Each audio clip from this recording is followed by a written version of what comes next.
in our lighting process.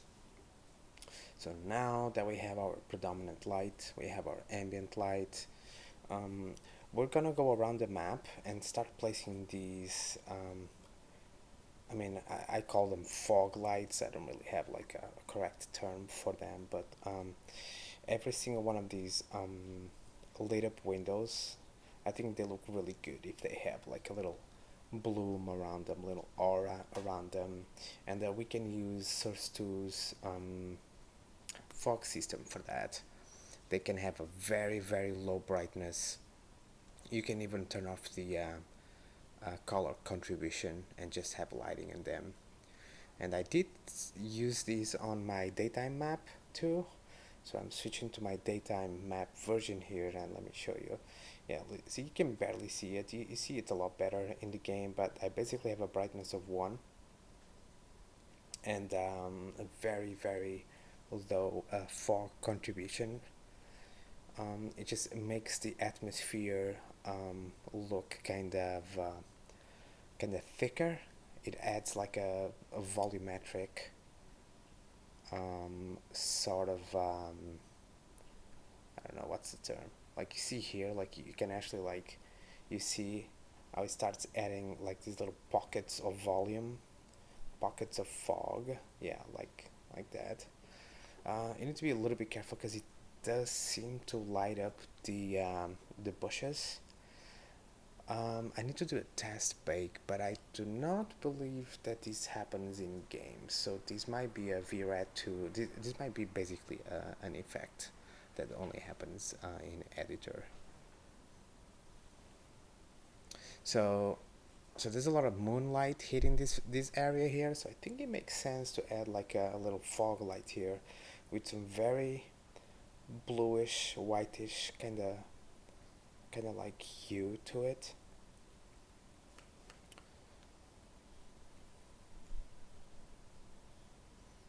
Like this can be really really nice, and the performance impact on them are pretty minimal.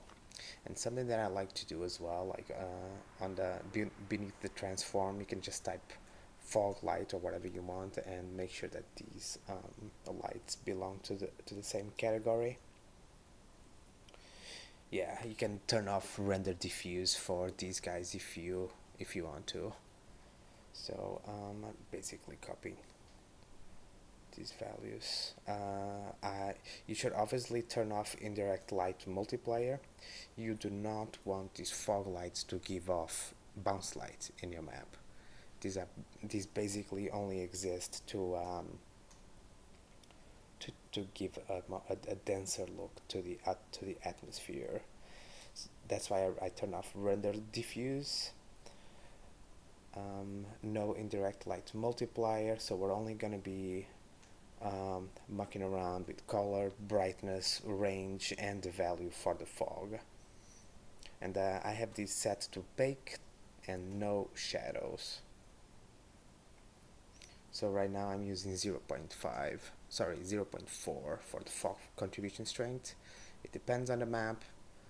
Just play around with this value here, and it also matters whatever how strong you have your fog volume in your map too. Yeah, you see that little entity there, fog volume. Make sure that you have good values on that. Um, if you exaggerate the fog volume a lot, it tends to make the environment look really dark. It's a bit of a limitation of the tech. So I like to have my fog volumes with very light values, and then I'll just exaggerate the fog contribution strength on the lights themselves, like I'm doing here. And I placed these lights inside the prefab. So I just did the Control X, and I opened the prefab, Control V, and I just put the light inside the prefab, so it auto propagates to all of the windows that we have around the map, of this kind of course.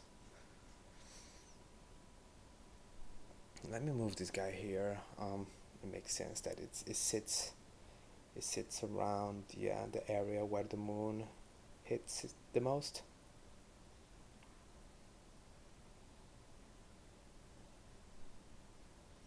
Yeah, see, if you make it a little bit stronger, it just makes the atmosphere feel a little bit thicker. I really like these. Yeah, see, kind of like I also like how he washes the darker values too. I am not a fan of contrast.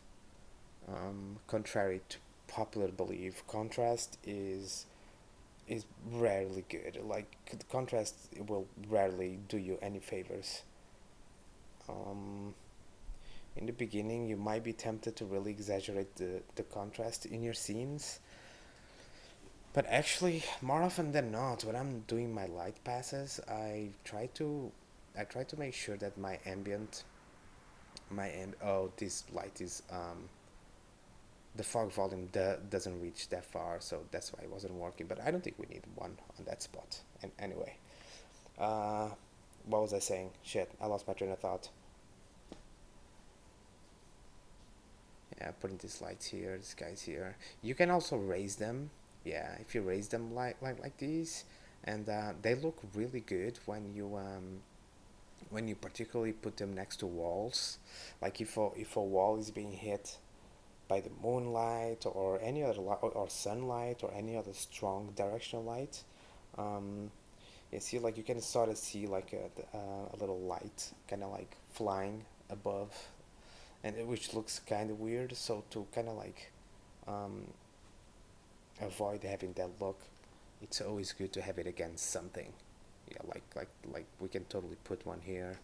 Let's see if I can manage to get this to look good. I can exaggerate it like 0.5. Yeah, see, like you give the it just makes the I think it makes the atmosphere give it like to this kind of like moisty look. And I'm trying to go for a scene here. It's nighttime, but I think it rains a lot in Porto, so I think it would be cool if we manage to sell like the fantasy that it rained like maybe an hour ago or something, and you can still feel the wetness in the air. You can still feel the moisture, and we can tweak some of the materials in the map later so they look wet too. And as I'm sure you can tell already, there's a lot to lighting, and that's one of the reasons why I wanted to do this tutorial as well. Lighting is not just about placing lights. Um, it's not even just about color or values. Um, game game lighting is about materials. It's about reflections. It's about how your light bounces around, and you can even get deeper. Once you start getting into the gameplay territory, like, are you thinking about gameplay? Are you using your lighting in a way that your players will go towards where you want them to go?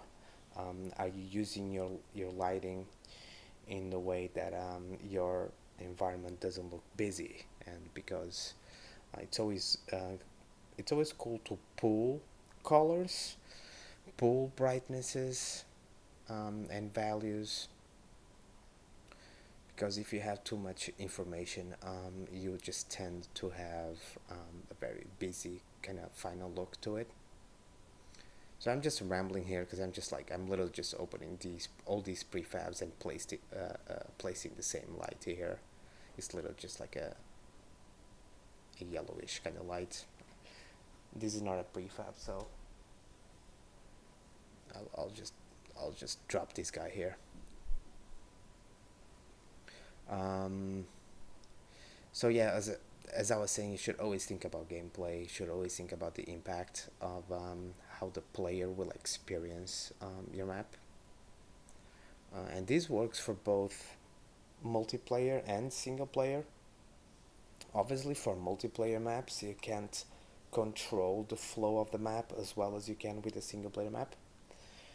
because the nature of the multiplayer maps is that you obviously always go around the map, right? But I actually think that multiplayer maps, the lighting becomes even more important then, because you need to kind of like try to theme the separate areas of your map. I don't think I'm necessarily doing that here, but an example would be like around this alley here. You wouldn't, I don't know, you wouldn't use these yellow lamps. Like they would probably be blue or something, you know. So when you're flying around the map, when the player is walking around the map, after he plays it, in his imagination, in his memory, it's the first impact. Um, and usually color goes a long way. But I actually on purpose want my scene to, in this case, to kind of like follow these refs really well throughout the whole map. I don't think, I mean, it's a pretty tiny scene, of course.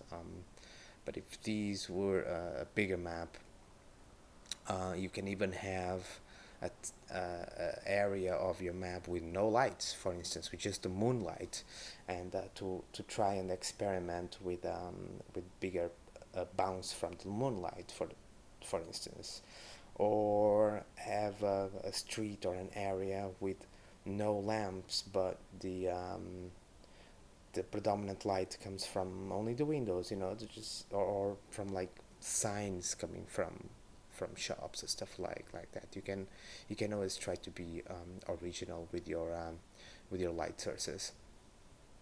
You'd you'd be surprised. Light is very persistent. You know, photons, they ricochet off of every surface, and even a very dim moonlight, you'd be surprised how bright it can get, especially to our eyes. Our eyes can adapt to darkness really well. So you know, maybe it would be something that I would do if this map were to be any bigger, and if this map were to have, you know, more streets and more areas. You know, maybe one street wouldn't have any lights, something, and we could be we could theme. I love theming. I'm a fan of theming. Theming is really important. So so we can always use that for our advantage. So let's see our skybox here. We need to work on this. We've been using this stock Half Life Alyx one. So let's see what else we have here. We have this sky space one. I don't think I'm gonna be able to work around this. I think we're gonna have to do custom skybox. Oh, this one looks really good. Let's see what else we have here.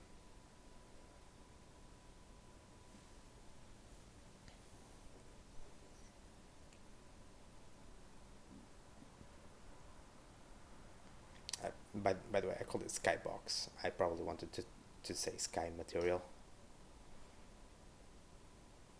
It really depends on the engine. You know, different engines call it different things, and I've worked with so many engines before.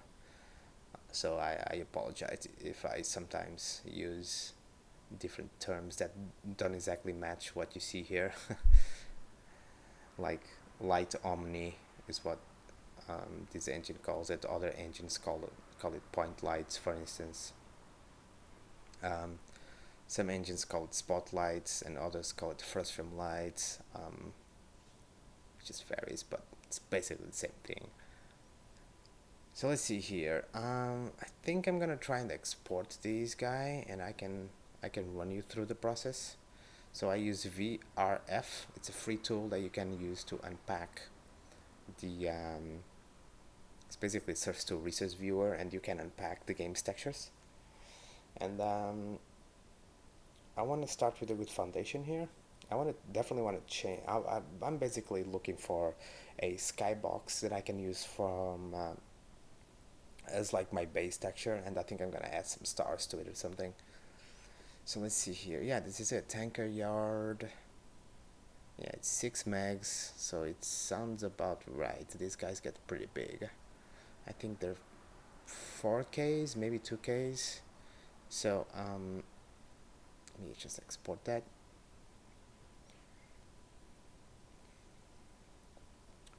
And browse. I'm just gonna put it on my sky folder. They already have it, created it before for my daytime scene under the materials folder. Always be organized with your, oh, that's not good. Huh, okay. Usually this exporter works really well for me. I think it's the first time that I didn't get it to work. Alright, well, that wasn't expecting that, because I have used this tool before to export a few textures. I do wonder if I'm doing something wrong, but usually no, you just right click and decompile export. Oh well. I guess we can create our own. We can browse. There's a bunch of skies that you can use on there's CG textures, there's CG skies. They're pretty cheap, and you can use it. You can even get the free ones. They're pretty low res. I wouldn't advise using the low res. Definitely not on a shipping map. I mean, on a portfolio map maybe, but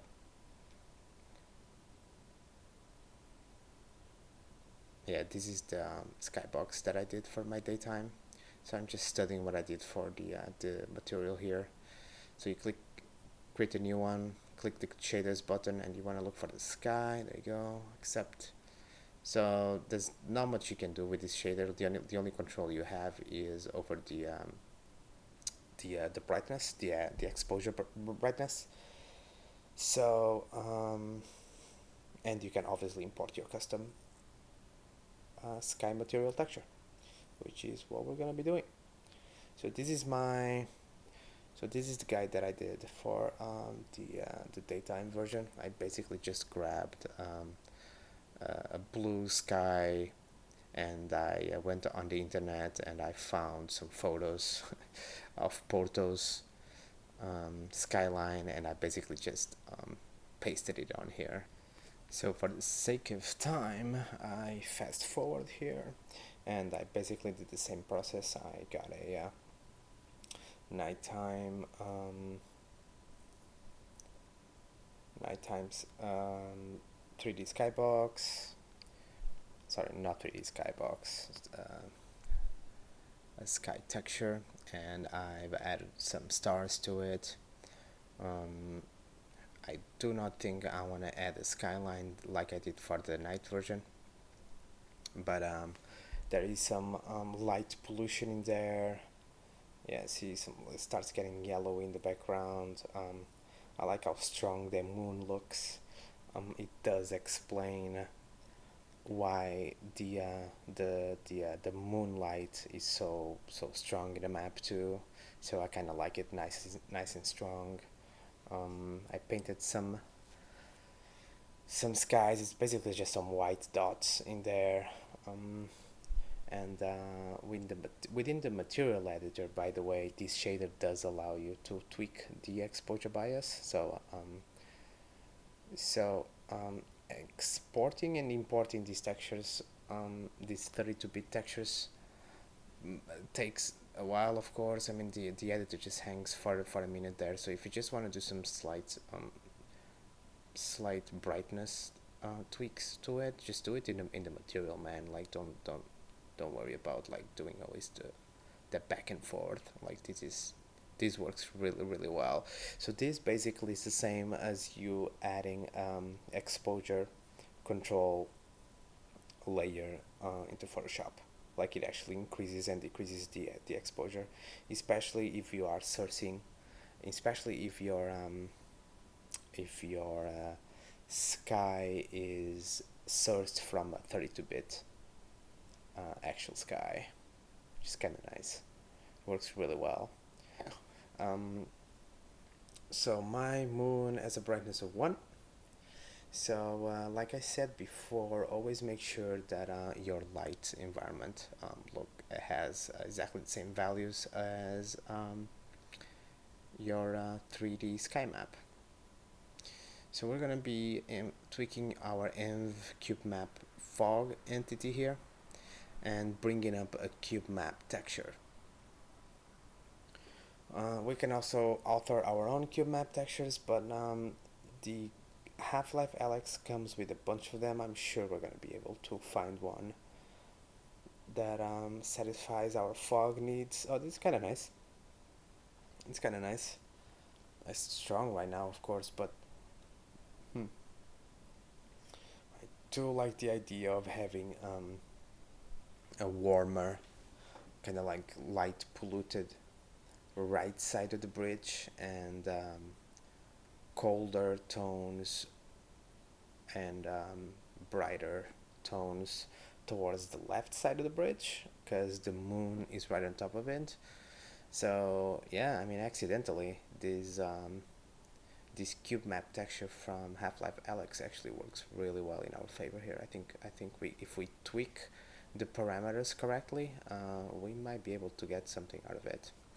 That said, we can keep browsing. Let's see what we find here. We can also go for something simpler. And oh, this is kind of nice actually. Hmm. Do we go for something a little bit simpler, or do we bet in crazy gradients? I don't know. I'm not sure yet.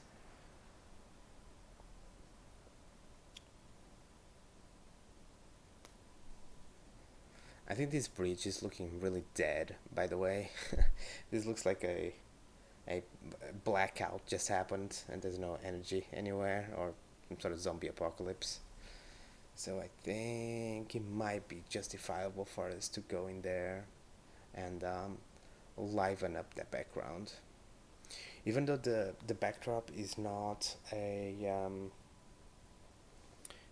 big element of the scene, I always love to tweak my backdrops. Um, it's just it adds a sense of scale.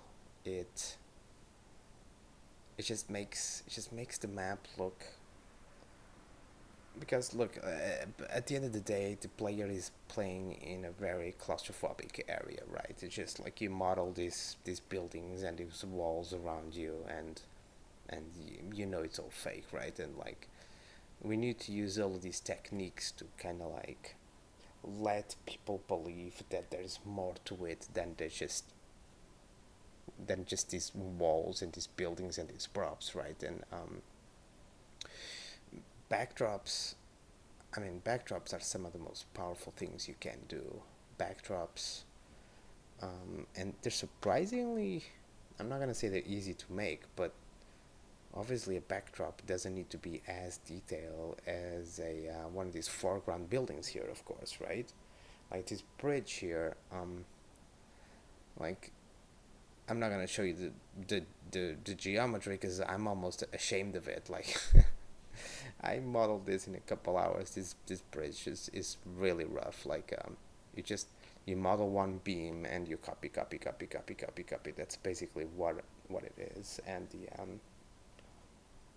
it's actually, well, there's a lot of repetition to the beams, which actually adds to the try count a little bit. But in terms of sheer geometrical complexity, there's almost none. Like the bridge itself is really simple, um, and that's, I mean, that's backdrop assets for you. And those buildings that you see in the backdrop there, I actually did not model them. These are from the Half Life Alyx stock maps, and they do the job for me. They're so far away you can barely tell. And I could have modeled my own, but like I literally had no. I mean, what's the point? These worked really well. Again, it's a bummer that they do not have a nighttime version, but there's a few ways we can do to mitigate that within the editor. And I don't think we need to hop in Maya or something to model to model new buildings. I'm just rambling here because I'm just like tweaking these fog values.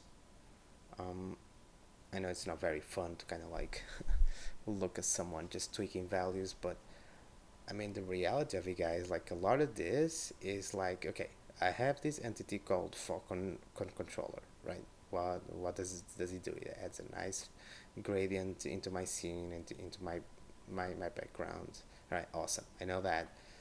How can I tweak this and how can I make this fit within my environment? Um, I mean, after knowing that, I mean, it's really just a matter of getting in there, try different values, different parameters, different colors, different strengths, different start and end distances. Like, see, you can do this too. Like, you can really this works like a exponential fog, which is basically draws a line between you and infinity. So you can tweak these values so this fog starts right in front of the player camera. Doesn't always look good, of course, because it's very mathematical, right? It's literally just a linear gradient. But I mean, if you tweak it well, it really depends on the map that you're trying to do. You know, if it's a daytime map, if it's a nighttime map, and how stylized are you making your art? You know, um, and me personally, I really like to exaggerate my colors. I said this before. One of my tricks is I just like I exaggerate things a lot, and sometimes I mean I know that they're exaggerated. Sometimes I don't necessarily like it, but I will I will like force myself. Okay, I'm gonna leave this thing here, and I'll come back to this tomorrow. And tomorrow, if I still feel like it, I'll tweak it a little bit. And you know, more often than not, man, like you know, sometimes I stop working and I grab it again the next day, and I'm like, huh, you know what, this grew on me. This looked a bit exaggerated yesterday, but now it's actually looking kind of cool. Um, this is looking good. Again, it's looking kind of dead. I really don't like how it looks like a blackout just happened. But in terms of like fog settings, it's actually looking kind of cool.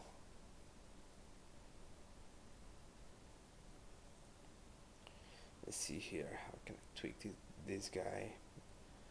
I can brighten it up just a little bit towards the edges of my levels here. And I know I said before you can use the exposure, but I do not necessarily want to make it brighter or darker. I want to increase the contrast.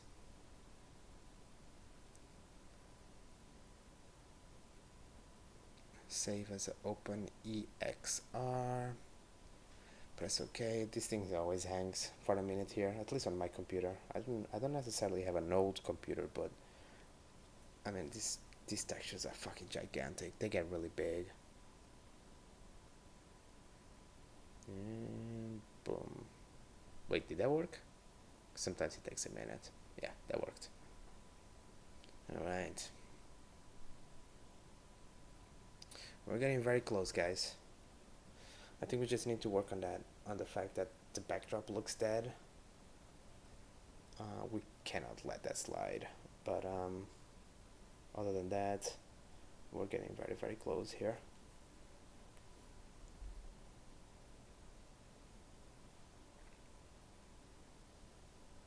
And boom, we're back. I just baked lighting. So what we're looking at right now is a little bit real, a little bit more real. Let's see this guy here. I'm gonna reduce the light bounce of it just a little bit. Yeah, I'm really liking that backdrop. Uh, let's look at our refs again. Let's not lose sight of what we're trying to do. Yeah, so looking at these references here, look how bright that bridge looks and how bright that environment looks in real life. And ours does not look like that at all. So let's work on that. So let's see here. So open our daytime map, and I'm gonna copy this face here that I just applied a gradient texture to it. Do I want to save? Yeah, sure, whatever, just save. I didn't do anything. Open the time map again.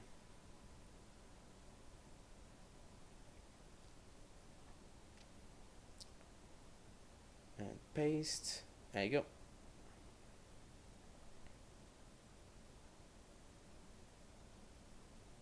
Alright, looking good. So this is really good to kind of like simulate bloom. You'd be surprised how effective these guys are. Yeah, see?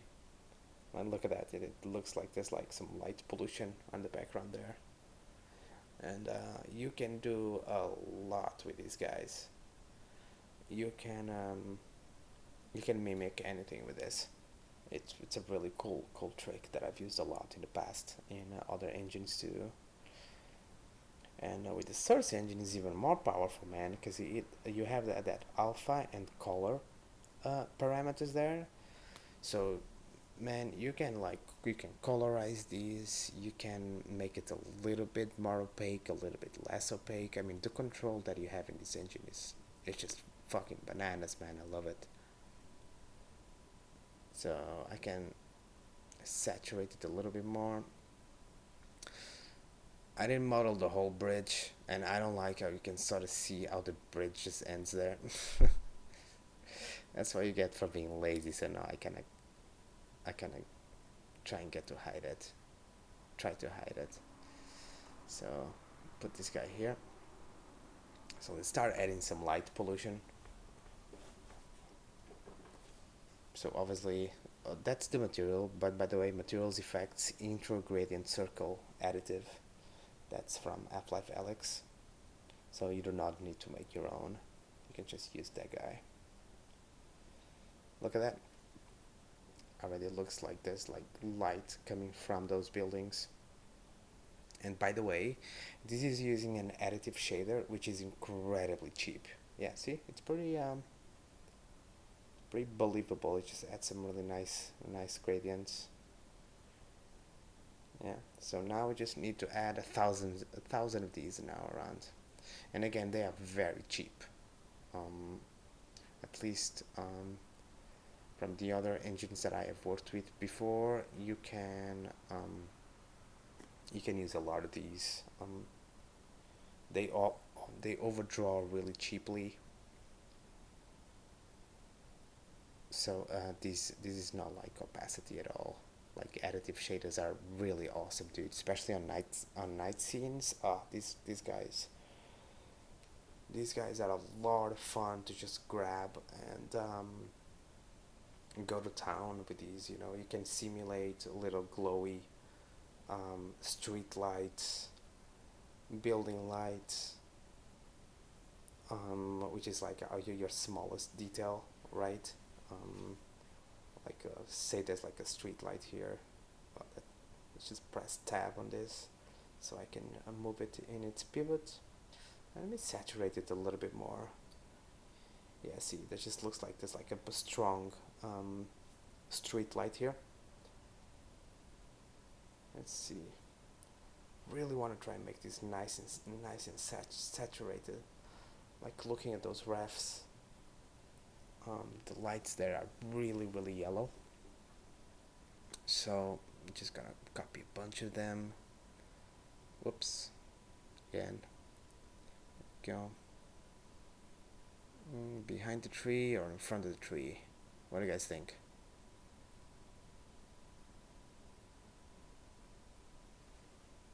Make it smaller. Just so it really looks like it's street lights. Copy some more. Let me hide this guy so I can see what's happening here. There you go. Look how rough this background geometry looks too, now that you're looking at it closely there. Like that's literally like a five minute modeling work. These things do not need to be the most detailed asset in the world. Quite the contrary, sometimes the more detailed they look, the the more wrong they look. It's kind of hard to explain. But yeah, you really do not need to make these backdrop assets crazy detail. And the same with these foggy lights that I'm hand placing here. Yeah, look at this. Like, look how yellow that looks. Like these lights here. Let's try and get the same vibe here. Oh wow, I really like this ref. That's cool. Yeah, let's try and go for this.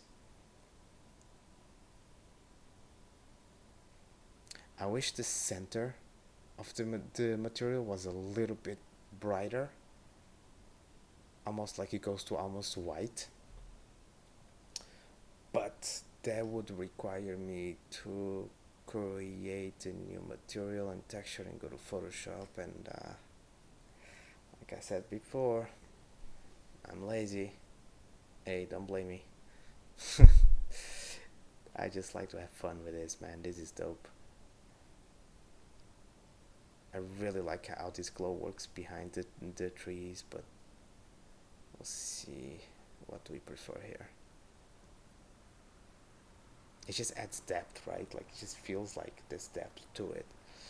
And this tree asset here is the same thing. This is little just like a cutout shader. It's pretty cheap. There you go. Add a bunch of them. Like these things really make a city look alive. There you go. More. Like it bears repeating. These things are cheap, man. So do not be afraid to just like copying them around as many as many times as you want. Oh, and by the way, in case you're wondering, you copy something by holding Shift and just translate it, just move it,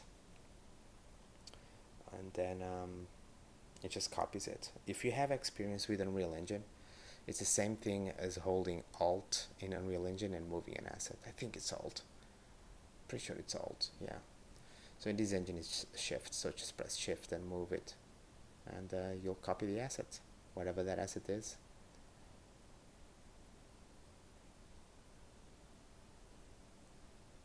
Can I just move this guy? Yeah. See this. This is the beauty of using source geometry. Like this was not modeled in Maya or Blender or whatever. This is all modeled in source. So like did you see what happened here? Like I was trying to place these additive cards, and it was intersecting with a road, with a little wall there. If this was a modeled asset in Maya, you would need to open Maya, wait for it to open, look for your Maya file, and get in there and do your changes and export it, and then the export takes a while. I mean, you see where I'm going with this, right? Like with the ability of modeling. Oh yeah, see, by the way, they have a bunch of my more overlay materials there that you can use. So yeah, my point is really dope, man. How you can just like add and edit geometry in the editor here. Like I've never worked with an editor like this before. It's really exciting to see us here nowadays that you don't need to deal. I'm a fan of very simple workflows, and I'm a fan of non-cluttered workflows. That's one of the reasons why I even tried to not use that many scripts in Maya, or whatever modeling package I'm using at the moment. Cause I don't know. I guess I just like simplicity, unless it's something that I'm like I do find myself doing 1,000 times over the day. I'm like, okay, then I really have to to optimize this. Like I used to say, if you find yourself repeating a certain function 100 times a day, it bears creating a script over, you know, or rather a hotkey, you know. Like say you're modeling and you're extruding a lot, you know, like you're not gonna go all the time. You want to extrude, you don't want to go to modify, look for the extrude button, and like, you know, just you use it so often, man. You take the time to create your own hotkeys, and which hammer Search to Hammer allows you to do, by the way. You do have access to all the hotkeys, which is kind of cool. Although I just got used to the default ones. um, I think it's pretty self-explanatory what I'm doing here. By the way, I literally just grabbed the same material, and I created a plane. The reason I created a plane is that the other material that I had is kind of a circly, which is, you know, just it's just more vertices that I don't need to use. So this is a little just a plane. And look how ugly this looks, just looking at it close by. But from the gameplay, yeah, see, from over here it looks fine. Yeah, it looks pretty good.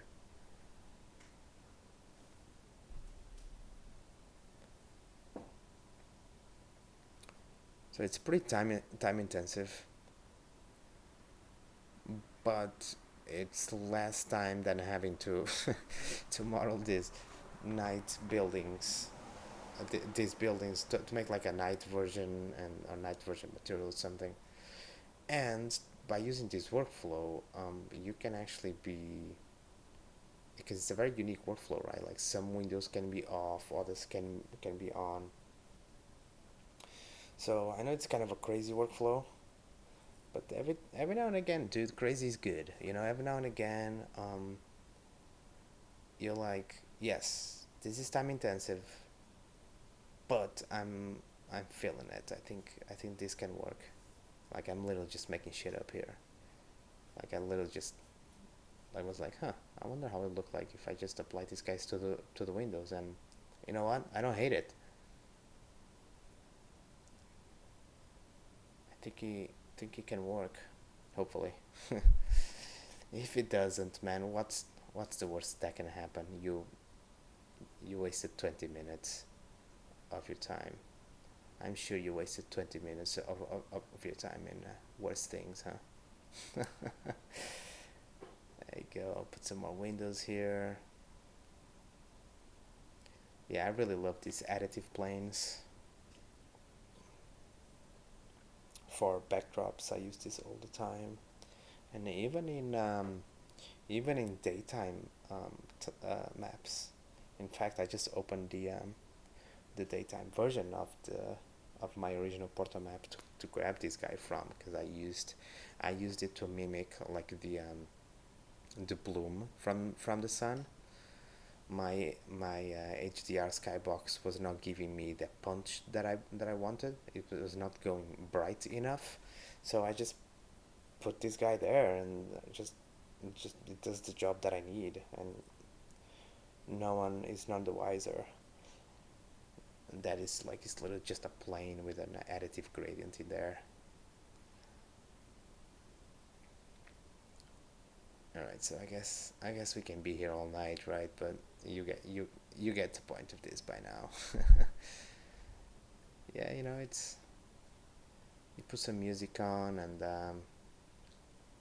you get into the zone and start placing these guys. I wonder if we do the bridge. Let's do the bridge. I think it's fine if we do the bridge. All right, we're going full on here, guys. Let's do it. So whoops, let me reset to default on. So what I did here is that I grabbed, so this bridge is on a rotation, so I copied the rotation values of the bridge, and I just pasted it into this plane here, just so on its local pivot, if I move it now, if I set the grid to, it's 32 by now, it's too much, maybe 8, yeah, 8 looks good. So if I set the grid to 8, press shift and move left, it copies the rows, copy them, press shift again, move them to the right, and copy all of these guys again, shift. And remember to be in local mode. If you're not in local mode, if you're in world mode, just press tab. Tapping tab circles between local and world. Go, more of these guys. Oh yeah, this looks good. I think this can work. Yeah. I think they're too small though. Yeah, I think they're tad small. I think they're a little bit bigger in real life bridge. Like this bridge is big, but it's not that big. So let me just revert here. So if you scale in world space, you scale all of them at once. If you press tab and scale them in local, you would scale all of these planes independently. So I wanted to scale them all at once, so I just did it in world space. But now I'm back to local space and copying these guys around. Pretty fast. Let's see what this looks. That is not bad. I don't hate that. See, I told you we can get a lot of mileage out of these additive planes. We can literally just keep putting more and more and more.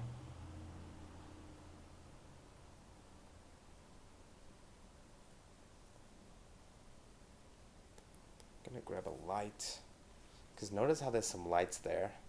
I wonder if I grab a light and I put it here.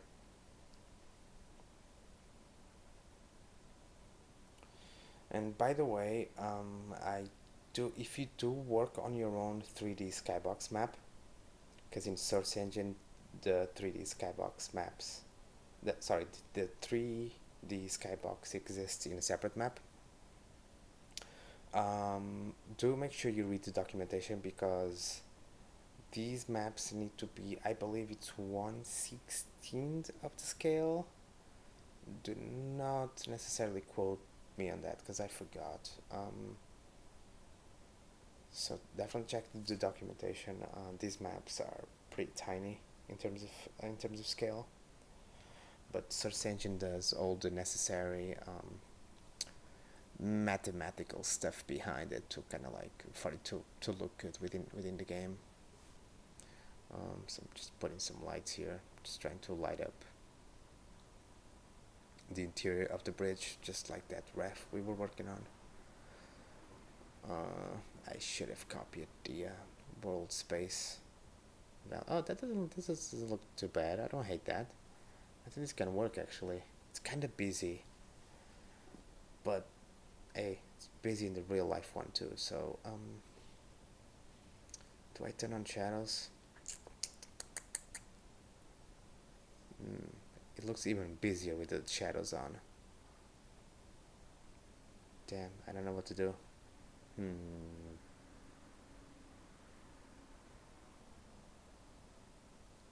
Saturate these suckers up. Love color, love saturation. Look how orange the scene looks, right? So let's see here. I think I like this. I like these lights. I think I'm sold. Alright, I like it. I'm being pretty lucky here. Usually I toss half of my experiments around, but a lot of this stuff is actually working. Bring that down. Copy those lights. Bring them again. And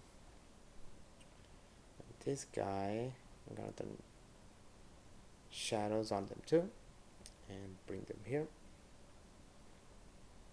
Look at that. Dude, I do not hate that. That is actually pretty good. I'm actually loving the scale this is adding to the bridge.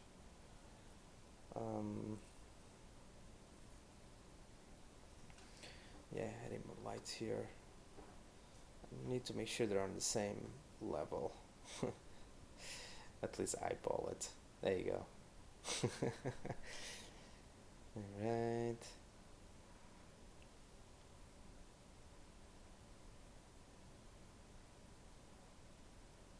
Increase the range a little bit. Hmm. The shadows are definitely adding a lot of lines, which I'm not necessarily a fan of. But in the real life, but rather when I map, when I, man, I can speak today. When I bake, those lines are actually gonna get a little bit blurred because I made sure that the bridge doesn't steal too much light map resolution from my map. So the light maps on this guy, they're pretty cheap. So those lines are all gonna go. So I guess I'm gonna continue here, and then I'll do a bake, and it should be fine. Because I'm usually always concerned about visual noise. Um, I'm a bit paranoid with that actually.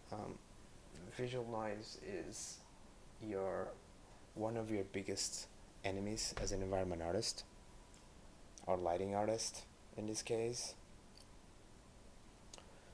because I mean you can gauge that, right? You can balance that. Sometimes you can use noise to your advantage, right? You can kind of like noisify it a certain area just a little bit, so the player's eyes naturally gravitate there, which is sort of what we want here, right? Like it feels like, especially in the night version of this map, the bridge really wants to be the hero asset. Like I think the you're gonna look at it probably a little bit more than you would in the daytime version. The daytime version feels like it's just there, but due to the lighting and the contrast of all of these lights against the starry sky, I think it's justifiable to give this guy some love. And might be getting carried away with lights here, but it's baked only, so. And the baked is turned off, so. Right, so it is. What do I got here? It's too strong. Let's bring that to 0.5. Let's see what the real life one looks like. Yeah, it doesn't feel like it's stronger than what we have here. Let's bring the here. Yeah. Yeah, see, if we do this, I don't think it's as busy. And I think you're helping scale too. It just feels better to me anyway. It's not necessarily like the real life one, but whatever. We're just inspiring ourselves by that. That's one of the biggest tips that I can give you, by the way. I see a lot of environment artists, and I used to make this mistake all the time. Hell, I still do. When you're given a reference or when you're given a concept, sometimes you feel like you're married to that concept, right? Like sometimes you feel like, no, the 3D needs to look exactly like this. And that mentality can be dangerous, you know, that mentality can kill the artist inside you. That mentality can, like, you're basically lying to yourself. You're telling yourself, no, I cannot be creative.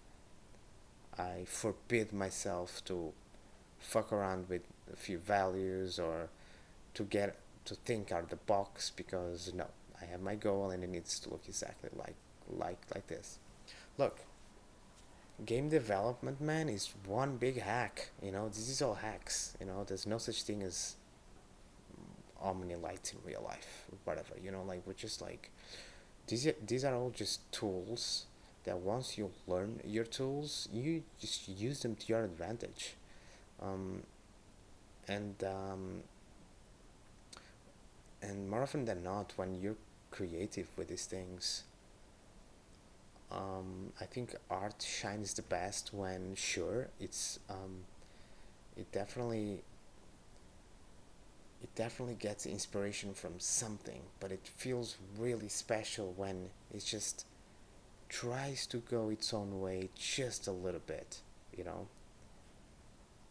It's just an interpretation of an artist. It's almost like when you see a beautiful piece of art, it's almost like you're seeing the world through the artist's, whatever was on the artist's mind when he made that. Like, that's art. Like, if you wrap your head, if you try and wrap your head around that concept, I think it's gonna serve you better, rather than like, no, I have this concept, and with a few buildings on it, and the buildings need to look exactly like this, and sometimes, like, happened to me before, like, I see myself trying to, like, to model some quite some quite complex shapes in 3D, because it's sort of what I see in the concept.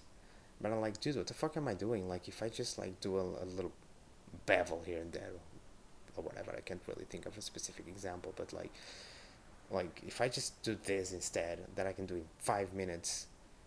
Hell, it might even look better because it, I don't know, might look simpler, for instance. You know, my point is, don't be a prisoner of your references. Don't be a prisoner of your concepts, and do not worry. You're not gonna insult the concept artist that handed the concept to you. Quite the contrary, you're actually gonna like I've had this conversation with a few concept artists too. They love it when you do this, because they feel that you grabbed their idea and you explored it further. You know, you grabbed their idea and you took it to places that the artist never really thought about. And they really love that. Like, I would argue you honor their art way more by doing that than just flat out trying to copy that concept one to one in 3D. So I'm just like keep putting. I'm just getting into the zone here. Keep placing these cards. Keep placing these lights, and I mean, literally, man. Like, the sky is the limit here. You can literally just spend hours in here if you want to.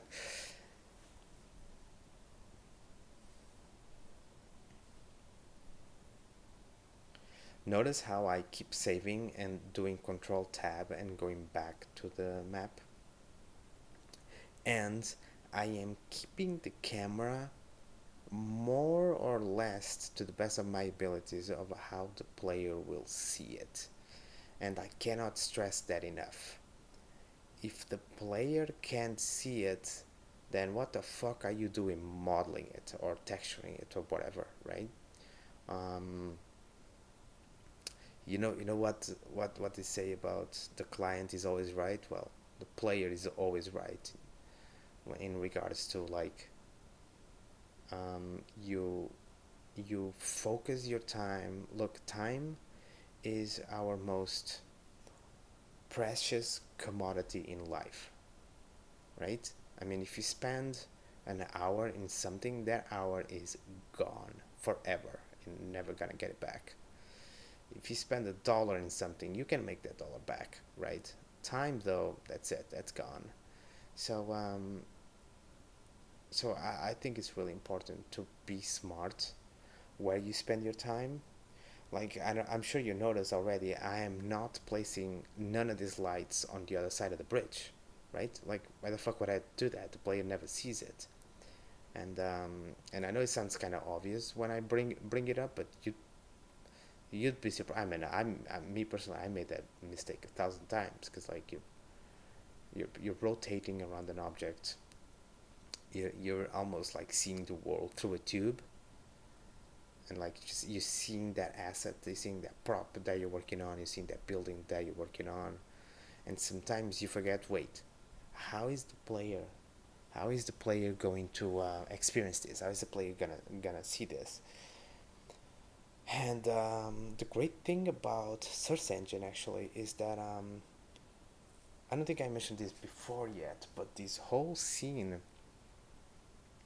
was modeled in the editor, to the exception of the modular roof kit and the bridge. Everything else was modeled in the editor.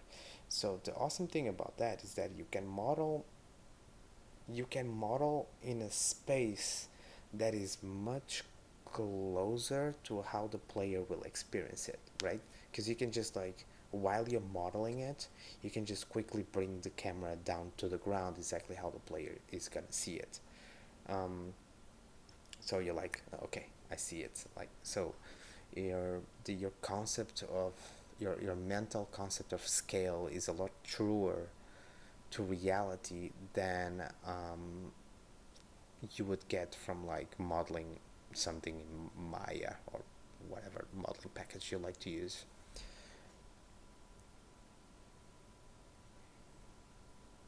I'm placing a few of these cards here. I figured might as well. You want the left side of the map to have some interest too.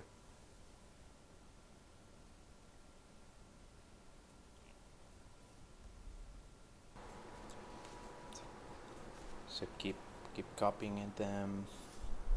Shift drag to copy, and again, what I'm doing here is that, as a little reminder, Control Tab, switching between the 3D Skybox map, Control Tab again to switch into the main map,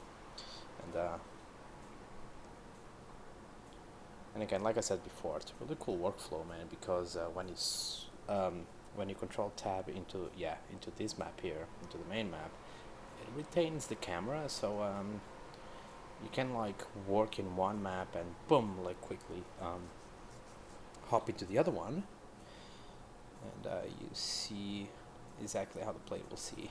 Yeah, I'm putting a few kind of like faded ones. I put the alpha to start at 65, so it's a little bit less, just so it simulates, basically simulates moisture in the air, quite like this. This is another ref here. That's a really cool ref. Look at that. Wish I had time to do those water reflections, but there's really not much point to do it because